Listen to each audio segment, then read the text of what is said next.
মদিনার মসজিদে নববীর পাশে একটা মসজিদ আছে, ওই মসজিদের নাম হলো মসজিদে কুবা। যারা হজ করতে গেছেন তারা কুবা মসজিদে জিয়ারতে যান এবং সেখানে নফল নামাজ পড়েন। রাসূল করিম সাল্লাল্লাহু আলাইহি ওয়াসাল্লাম প্রত্যেক শনিবারে কুবা মসজিদে যাইতেন এবং সেখানে 2 রাকাত নামাজ পড়তেন। মক্কা থেকে হিজরত করে আসার সময় রাসূল করিম সাল্লাল্লাহু আলাইহি ওয়াসাল্লাম প্রথম কুবা এলাকায় উঠেন এবং সেখানে 15 দিনের মতো অবস্থান করেন। সেখানে অবস্থানকালীন সময়ে এই কুবা মসজিদের ভিত্তিপ্রস্তর স্থাপন করেছিলেন রাসূল করিম সাল্লাল্লাহু আলাইহি ওয়াসাল্লাম। তো এই কুবা মসজিদের একজন ইমাম ছিলেন। তার অভ্যাস ছিল তিনি প্রতিদিন নামাজ পড়াইবার সময় সূরা ফাতিহা পড়ার পরে কুল হুয়াল্লাহ সূরা পড়তেন। কোন সূরা পড়তেন? কুল হুয়াল্লাহ সূরা পড়তেন প্রতিদিন, প্রতি নামাজে, প্রতি রাকাতে। কি বলেন? প্রতিদিন, প্রত্যেক নামাজে, প্রত্যেক রাকাতে কুল হুয়াল্লাহ সূরা পড়তেন এবং এরপরে আরেকটা সূরা মিলাইতেন। আমরা তো আলহামদুলিল্লাহ সূরার পরে একটা সূরা মিলাই। ওই সাহাবী যিনি কুবা মসজিদের ইমাম ছিলেন, তিনি আলহামদুলিল্লাহ সূরা পড়ার পরে প্রথমে কুল হুয়াল্লাহ সূরা পড়তেন, এরপরে আরেকটা সূরা পড়তেন, মোট 2টা সূরা পড়তেন।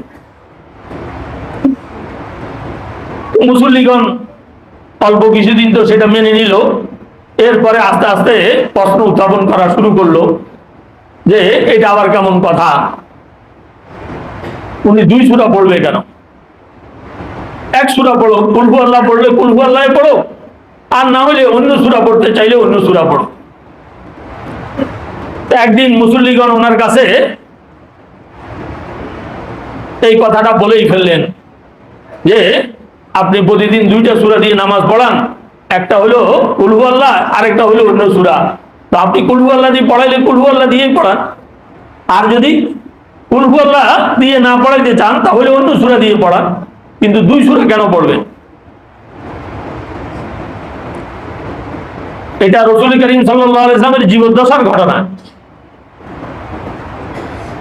ওই ইমাম সাহেব উত্তর দিলেন যে আমি এইভাবে পড়াবো, তোমাদের ইচ্ছা হইলে আমার পিছনে নামাজ পড়তে পারো, আর না হইলে আমার বাদ দিয়ে দিতে পারো। কিন্তু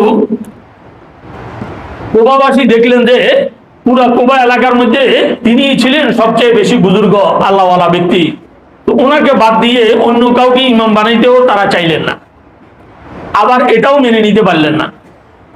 ফলে রাসূল করিম সাল্লাল্লাহু আলাইহি ওয়াসাল্লাম যখন কুবা এলাকায় গেলেন, ওনার অভ্যাস অনুযায়ী প্রতি শনিবারে যাইতেন ফজরের পরে এবং সেখানে এশাকে নামাজ পড়তেন। তো নামাজ পড়ার পরে কুবা এলাকার মুসল্লিগণ এসে রাসূল করিম সাল্লাল্লাহু আলাইহি ওয়াসাল্লামের কাছে এই অভিযোগ দায়ের করলেন। রাসূল করিম সাল্লাল্লাহু আলাইহি ওয়াসাল্লাম ওই ইমাম সাহেবকে ডাকাইলেন, ডাকাই জিজ্ঞাসা করলেন যে তুমি এমনটা কেন করো, 2 সূরা কেন পড়ো?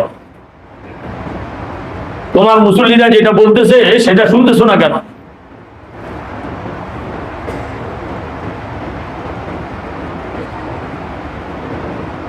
ওই সাহাবী উত্তর দিলেন, ইয়া রাসূলুল্লাহ, আমি কুল হুয়াল্লাহ সূরাটাকে মহব্বত করি। কেন? এটার মধ্যে আল্লাহ তাআলার একত্ববাদের বর্ণনা আছে। কি বলেন?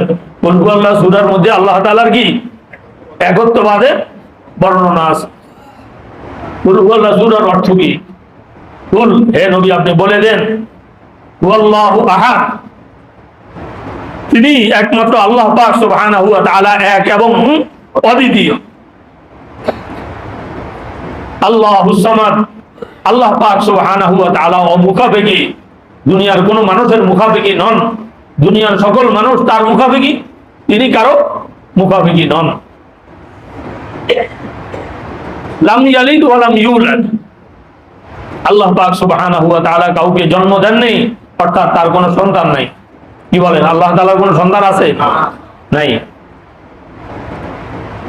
ওয়া লাম ইউলাদ, এবং তাকেও কেউ জন্ম দেয় নাই, অর্থাৎ আল্লাহ পাক সুবহানাহু ওয়া তাআলার কোনো পিতাও নাই, তার কোনো স্রষ্টাও নাই।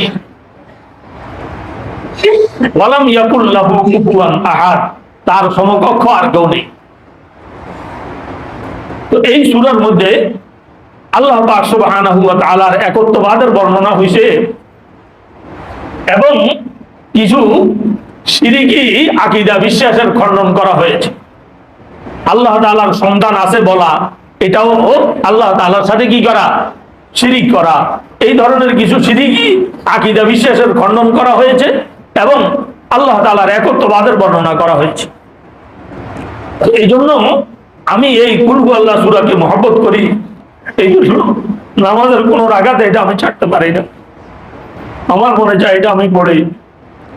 রাসূল করিম সাল্লাল্লাহু আলাইহি ওয়াসাল্লাম তাকে বললেন, বুখারী শরীফের হাদিসের মধ্যে আসছে, হুব্বুকা ইয়াহা আদখালাকাল জান্নাহ, এই সূরাকে যে তুমি মহব্বত করো এটা তোমাকে জান্নাতে নিয়ে গেছে। এখানে রাসূল করিম সাল্লাল্লাহু আলাইহি ওয়াসাল্লাম অতীতের বাক্য, অতীতের শব্দ ব্যবহার করেছেন যে এই সূরার মহব্বত, তাওহীদের মহব্বত, এটা তো তোমাকে জান্নাতে নিয়ে গেছে, জান্নাতে প্রবেশ করে দিয়েছে। এটা না যে ওই লোকটা মারা গেলে পরে জান্নাতে যাবে, এটা বলে নাই। যে এই সূরার মহব্বতের কারণে তুমি জান্নাতে চলে যাইবা, ভবিষ্যৎ সূচক কোনো বাক্য বলে নেই, অতীত সূচক বাক্য বলেছেন।